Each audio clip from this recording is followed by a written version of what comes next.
So did y'all know that Tampa, Florida is the cigar capital of the world? Well, if you didn't, don't worry. I got you. Let's get into it. But before we get into the cigars, we have to talk about the Temuca Indians. Now, the Temuca tribe, they settled in the early 1600s here in the Tampa area. Now, there's a lot of tribes that were in the vicinity of the Tampa area, but it was a reason why I want to talk about them. So I know in the comments people going to put it in there because I know some people know. But with this tribe, they were known to have really tall people. And I'm not talking about really tall. I'm talking about giants. Now, we're going to fast forward a little bit to Fort Brooke, and I'm going to tell you why. Now, before Fort Brooke was put here, the Indians were pushed out. They were pushed out by Spain, and they were pushed out by the Europeans.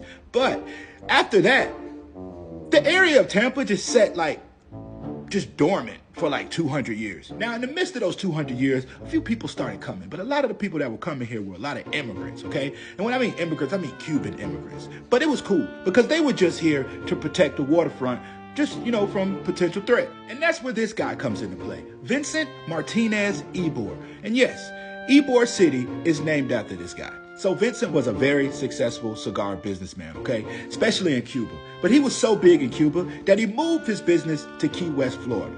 And it was successful in Florida. So seeing that the Tampa area was already big with the Cuban immigrant area, Vincent was like, look, I'm going to just buy me a factory up in Tampa and we're going to get things popping. And that's exactly what he did. They were making more cigars in this area than anywhere in the United States. Matter of fact, by the 1900s, this place was already considered the cigar capital of the world. All right, so y'all, we're going to go to the headlines real quick. All right, y'all follow along with me. At the hand-rolled cigar factories, cigar crafting was an art. Ybor City's skilled factory workers rolled cigars by hand in 36 shapes and sizes.